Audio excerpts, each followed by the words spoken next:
Hola, bienvenidos a nuestra inversión de hoy.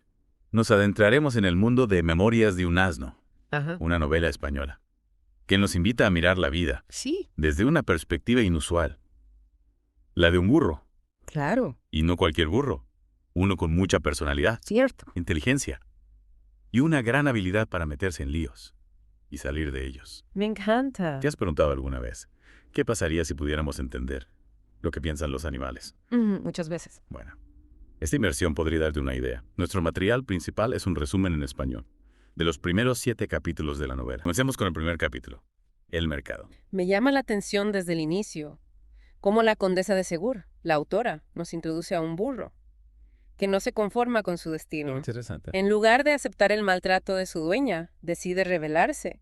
No solo escapa, sino que le propina 3 fuertes coces. Y la escena de su escape es tan vívida. Gente del mercado se queda atónita al ver al burro correr, Claro. sin entender las razones detrás de su huida. Pero el burro, previendo que lo buscarán, no se detiene hasta encontrar refugio en un bosque. Es como si su instinto de supervivencia se hubiera activado al máximo. Fascinante cómo la autora utiliza este primer capítulo para establecer la personalidad del burro.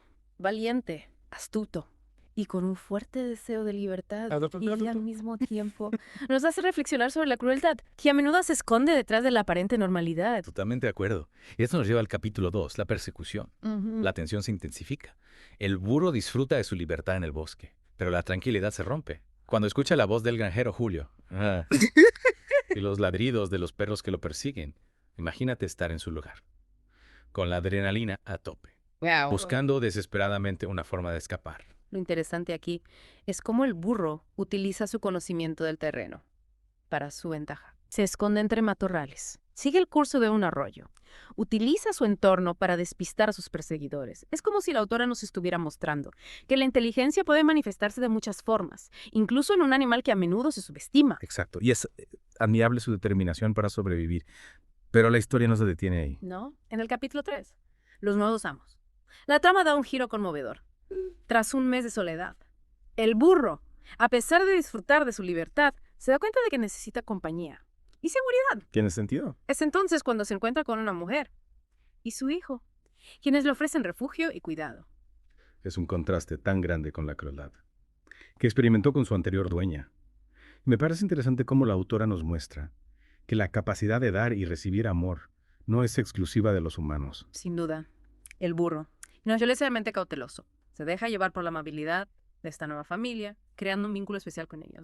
Es como si su corazón, endurecido por el maltrato, se abriera a la posibilidad de confiar de nuevo. Y esto nos hace pensar en la importancia de la empatía, la capacidad de conectarnos con otros seres vivos y reconocer su dolor. Completamente. Y esta nueva etapa en la vida del burro nos lleva al capítulo 4, El puente, donde su inteligencia se pone a prueba una vez más. Ajá. Un grupo de niños decide dividirse los burros, marcándolos con carbón. Pero nuestro astuto protagonista, al darse cuenta de la artimaña, borra la marca de su lomo y propone una forma más justa de repartirse. Este capítulo es genial, porque desafía la idea preconcebida de que los burros son tontos. La autora nos muestra que la inteligencia puede manifestarse de diversas formas Claro, y que no debemos subestimar a nadie, ya sea humano o animal. es cierto. Y me pregunto, ¿te has encontrado alguna vez en una situación en la que tuviste que usar tu ingenio para salir de un aprieto? Muchas veces. Es fascinante cómo la autora nos invita a conectar la historia del burro con nuestras propias experiencias. Absolutamente. Y hablando de conectar con la historia, en el capítulo 5, el cementerio, la trama toma un giro más emotivo. A ver. Los niños que paseaban con los burros se encuentran con un pequeño huérfano en un cementerio. Un niño que ha perdido a sus padres y vive con una abuela cruel y avariciosa. Su situación conmueve a la madre de Carolina, una de las niñas, quien decide ayudarlo. Es un momento desgarrador que nos hace reflexionar sobre la fragilidad de la vida y la importancia del apoyo comunitario. Con su maestría para la narrativa, entrelaza la historia del burro con la del niño huérfano, creando un paralelismo entre dos seres, que a pesar de sus diferencias, comparten la experiencia del sufrimiento y la necesidad de encontrar un lugar en el mundo. Exactamente. Y es interesante cómo la autora nos muestra que la bondad puede surgir en los lugares más inesperados, pero la felicidad del burro, al menos por el momento, parece ser efímera. O sea, Sí. en el siguiente capítulo, el escondite, el burro es vendido al nuevo dueño, que lo explota con trabajo excesivo. Sobre ahora mismo. Cansado de la sobrecarga, decide esconderse en el mercado para evitar trabajar. ¿Crees que su pereza está justificada? Después de todo lo que ha vivido. Es una pregunta compleja que nos lleva a reflexionar sobre las consecuencias del trauma. Por un lado, podemos entender su cansancio y su deseo de evitar más sufrimiento. Pero por otro, esta actitud lo lleva a ser vendido nuevamente, mostrando la dificultad de encontrar un hogar estable y justo. Un ciclo que se repite, la búsqueda constante de un lugar, donde pueda ser valorado y cuidado. Es como si la autora nos estuviera mostrando que la vida, incluso para un burro, es un camino lleno de obstáculos, y que la búsqueda de la felicidad puede ser un proceso largo y complejo. Precisamente. Y esto nos lleva al capítulo 7, el medallón, donde el burro es comprado por una pareja que tiene una hija enferma. Este nuevo escenario nos deja con la intriga de cómo se desarrollará la relación entre el burro y la niña. Un medallón, un regalo de la madre a su hija, que parece tener un significado especial. ¿Crees que este objeto jugará un papel importante en la historia? Es muy probable. La autora es conocida por su uso de simbolismos en sus obras. Podríamos interpretar el medallón como una representación del vínculo que se establecerá entre la niña y el burro, una conexión que trasciende las diferencias, y se basa en la empatía y el afecto. Es una idea fascinante, con la intriga del medallón Ajá. y la llegada del burro a un nuevo hogar. Con una niña enferma, ¿qué nos puedes decir sobre el uso de objetos simbólicos en la literatura infantil, especialmente en la obra de la Condesa de Segur? Es una excelente pregunta.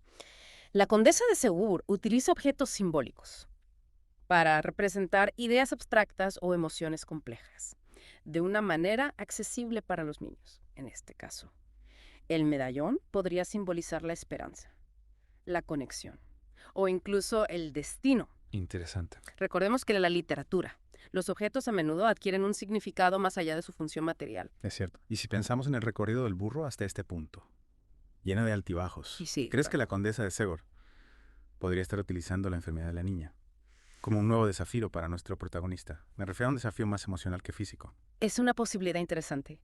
Hasta ahora, el burro ha enfrentado desafíos principalmente relacionados con su supervivencia física, el maltrato, la persecución, el trabajo excesivo. Claro. La enfermedad de la niña podría representar un desafío diferente, uno que lo obligue a desarrollar su capacidad de empatía y compasión. Exacto. Y si recordamos la escena del cementerio, donde el burro se encuentra con el niño huérfano. Podemos ver cómo la autora ya ha explorado la temática del sufrimiento y la compasión. ¿Crees que esta experiencia previa podría influir en la forma en que el burro se relaciona con la niña enferma? Sin duda, las experiencias previas de un personaje, ya sea humano o animal, siempre influyen en su forma de actuar y de relacionarse con el mundo. El encuentro con el niño huérfano podría haber despertado en el burro una mayor sensibilidad hacia el dolor ajeno, preparándolo para el desafío emocional que representa la niña enferma. Es una idea conmovedora y me lleva a pensar en el título de la novela, Memorias de un asno. ¿Crees que la condesa de Segur buscaba darle voz a los animales a través de esta historia? Me refiero a mostrar su capacidad de sentir, de sufrir, de amar. Creo que esa era una de sus intenciones. En el siglo XIX, la idea de que los animales tenían emociones y merecían un trato compasivo no era tan común como lo es hoy en día. Cierto. La condesa de Segur, a través de su obra, desafiaba esta visión antropocéntrica y nos invitaba a ver el mundo desde la perspectiva de un animal. Es fascinante cómo la autora utiliza la ficción para abordar temas sociales relevantes. Y si pensamos en el contexto histórico, la novela se publicó en 1860, una época de grandes cambios sociales en Europa. ¿Crees que la historia del burro podría ser una metáfora de la lucha por la libertad y la justicia que se vivía en ese momento? Es una interpretación muy interesante. Podríamos ver al burro como un símbolo de los oprimidos, de aquellos que luchan por sus derechos y por un trato digno, su escape a la granja. Su búsqueda de un hogar donde sea valorado podría reflejar las aspiraciones de muchos en una época de grandes desigualdades. Me gusta esa interpretación. Y volviendo a la niña enferma, ¿qué crees que podemos esperar de la relación entre ambos? ¿Crees que será una relación de cuidado mutuo, donde ambos se benefician de la compañía del otro? Es muy probable. La literatura infantil a menudo explora la temática de la amistad y el apoyo mutuo. Imagino que la niña encontrará en el burro una compañía leal y afectuosa, mientras que el burro encontrará en ella un propósito, un sentido de pertenencia, que lo ayude a superar sus traumas pasados. ¿Y el medallón? ¿Crees que jugará algún papel en su relación? Quizás como un símbolo de la conexión especial que se establece entre ambos. Podría ser. Los objetos simbólicos en la literatura a menudo actúan como catalizadores de la acción o como elementos que unen a los personajes. El medallón podría representar la esperanza de la niña por su recuperación, una esperanza que comparte con el burro, creando un lazo aún más fuerte entre ambos. Es una idea intrigante. Y aunque no conozcamos los detalles del final de la historia, podemos especular que la condesa de Segur nos ofrecerá un desenlace esperanzador, un final que celebre la resiliencia del burro, la bondad humana y el poder de la amistad. Estoy de acuerdo. La condesa de Segur era una maestra en crear historias conmovedoras, que dejaban una huella en los lectores. Estoy seguro de que el final de Memorias de un asno nos invitará a reflexionar sobre la importancia de la empatía, la compasión y la lucha por un mundo más justo. Exploraremos las posibles conclusiones de la historia y las lecciones que podemos aprender de ella. Hemos analizado la astucia del burro, Sí. su anhelo de buen hogar y la aparición de la niña enferma. Si pudieras adentrarte en la mente de la condesa de Segur, ¿cómo crees que ella habría tejido todos estos hilos en un final satisfactorio? Da su inclinación por las moralejas y la esperanza. Imagina un final agridulce, la niña, tocada por la lealtad del burro. Quizá mejor en salud, pero no sin dejar una marca imborrable en el corazón del animal, Entiendo. el burro, Ya. a su vez. Encuentra en ella un propósito que trasciende la simple compañía, un amor que redime sus años de maltrato. Me gusta esa visión. Sería un final conmovedor, donde el burro, finalmente, encuentra un hogar no solo físico, sino también emocional. ¡Claro! ¿Y el medallón? ¿Recuerdas? Sí. ¿Qué papel crees que jugaría en este desenlace? Podríamos verlo como un símbolo de la transformación, que ambos, la niña y el burro, experimentan a lo largo de la historia. Al principio, el medallón es solo un objeto material, pero a medida que la relación entre la niña y el burro se intensifica, el medallón podría convertirse en un talismán, que representa su vínculo inquebrantable. Es una idea poética, un objeto que trasciende su materialidad, para convertirse en un símbolo de amor y esperanza. Y si pensamos en la experiencia del lector, ¿qué crees que la condesa de Segur buscaba transmitir con esta historia? Creo que su objetivo principal era despertar la empatía hacia los animales. En una época donde la visión antropocéntrica dominaba, Memorias de un asno nos invita a mirar el mundo desde una perspectiva diferente, a reconocer que los animales también sienten, sufren y aman, y al hacerlo, nos desafía a cuestionar nuestro trato hacia ellos. Es un mensaje poderoso y atemporal. Una invitación a la compasión que resuena con fuerza incluso en nuestros días. Exacto. La historia del burro nos recuerda que la bondad y la empatía son valores universales que no se limitan a nuestra especie. Y al final, nos deja con una sensación de esperanza, la esperanza de un mundo donde la compasión guíe nuestras acciones y donde todos los seres vivos sean tratados con respeto y dignidad. Una reflexión hermosa para cerrar nuestra inmersión en Memorias de un asno. Gracias por acompañarnos en este viaje a través de la literatura, la historia y la emoción. Esperamos que esta inmersión haya despertado en ustedes la curiosidad por descubrir la obra completa de la condesa de Segur y por reflexionar sobre nuestra relación con el mundo animal. Agradecimiento a todos por su atención.